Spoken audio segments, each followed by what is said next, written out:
Fight started in round one. Very, very close fight. Both men landing a few shots here and there. Izzy landing the cleaner strikes, looking quicker, looking more technical, crisp, precise, looking like a world-class kickboxer.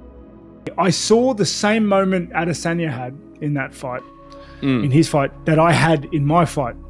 And it was somewhere in the first round where you think, you see the punches, you move out of the way of the punches, and you realize, like, he's slow. I can see them. Like, I got this. Like, it's almost like you're like, huh, this is too easy. Like, I can see everything.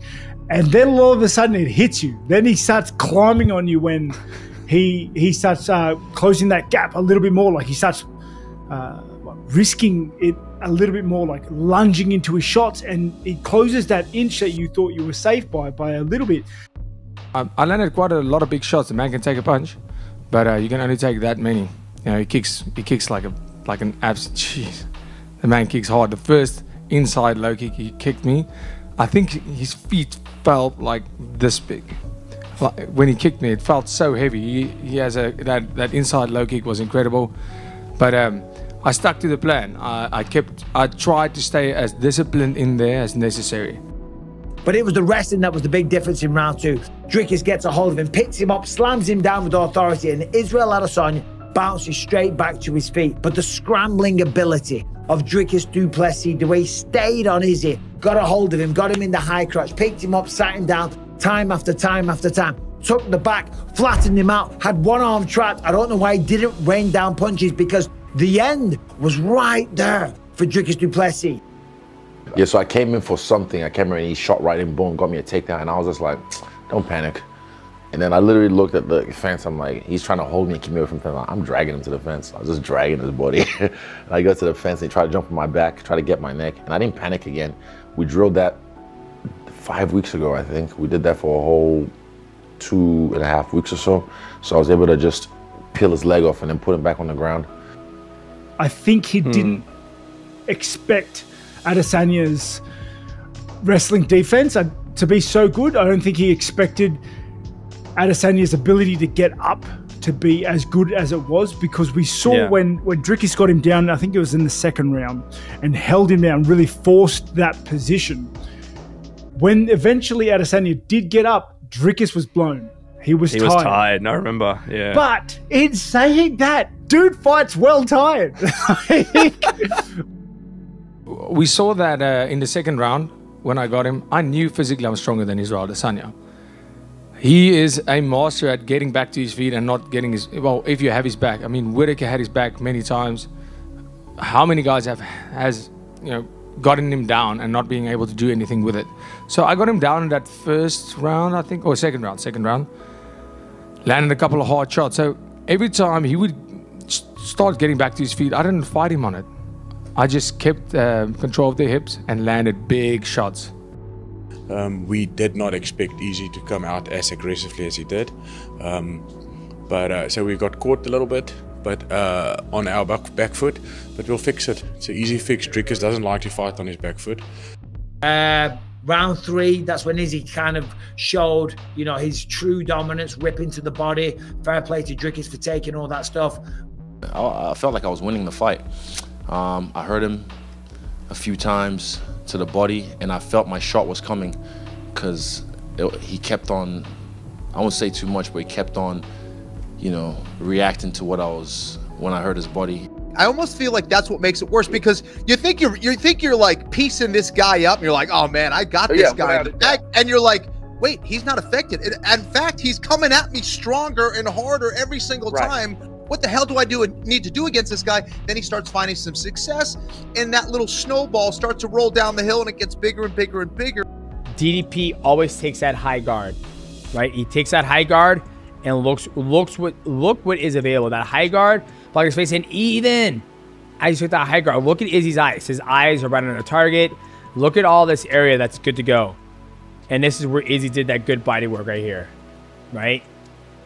There wasn't a lot of risk taken on Israel's side. Israel was doing a really good job with his fakes, with his feints, defending the takedowns, getting up, invested in the body. I mean, he was doing such a good job that I don't even think Israel really knew the fact that how he was breaking down Dricus du Plessis DDP, but he was doing a really good job going to the body.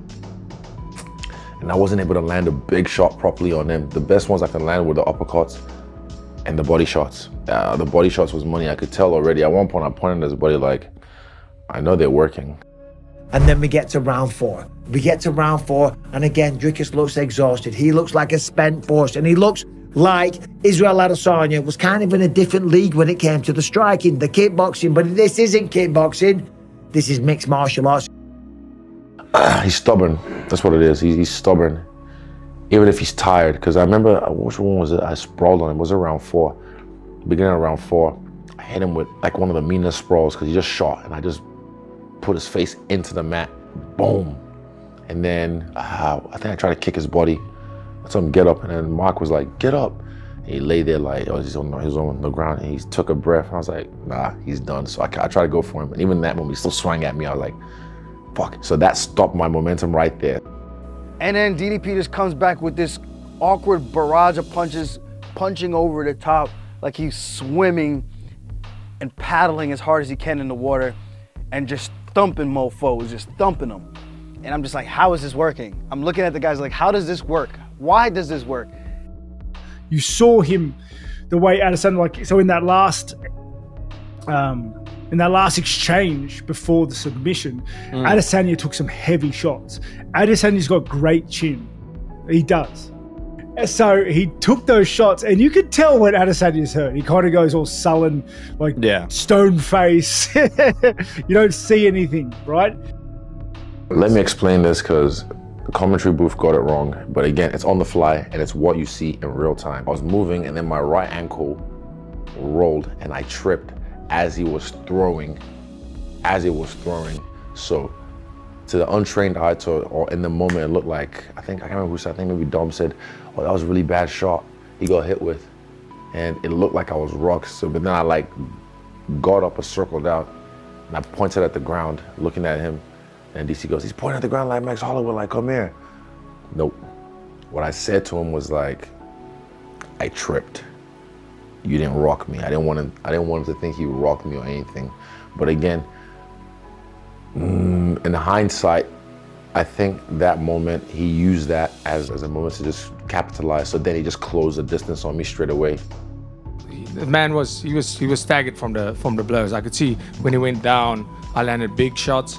And I didn't plan on taking him down. I was actually planning on knocking him out. And body positioning was just that of, the best thing to do right now is to take him down. And I could feel as we went to the ground, he wasn't resisting at all. And then once he got the takedown, it was immediate. It was almost like while Israel was hurt, he just couldn't, you know, when you're hurt, you're not firing that fast to understand that I need to defend the next move and the next move and the next sequence. To where it was almost because of Israel being hurt in that sense. He got the takedown, instantly moved to the next position, hook in, backpack on the choke, to where it was almost Israel reacted late. Slices the neck deep. He goes to a rear naked choke first. Izzy kind of defends that, and he drops down to a gable grip. And Izzy wasn't reaching to peel the thumbs on the gable grip, and he took too long. And someone like Dricus, as soon as they lock their hands below your nose, they lock their hands anywhere below your nose, they're probably gonna get you. He's too strong. I feel like DDP is on the upswing. I was really blown away with what I saw. I've seen a number of things from Israel Adesanya, including defeat. I have never seen him quit. And there was a moment in that fight of surrender. Of DDP, you have proven your point. And before you all start, well, Izzy's a quitter. No, this is round 4. Dricus has tremendous punch power. Dricus was on top of him, squeezing with everything that he's got. Everybody spoke about the sheer raw power of Dricus du Plessis. He was cranking on that face. And of course, Dricus du Plessis remains the middleweight champion of the world.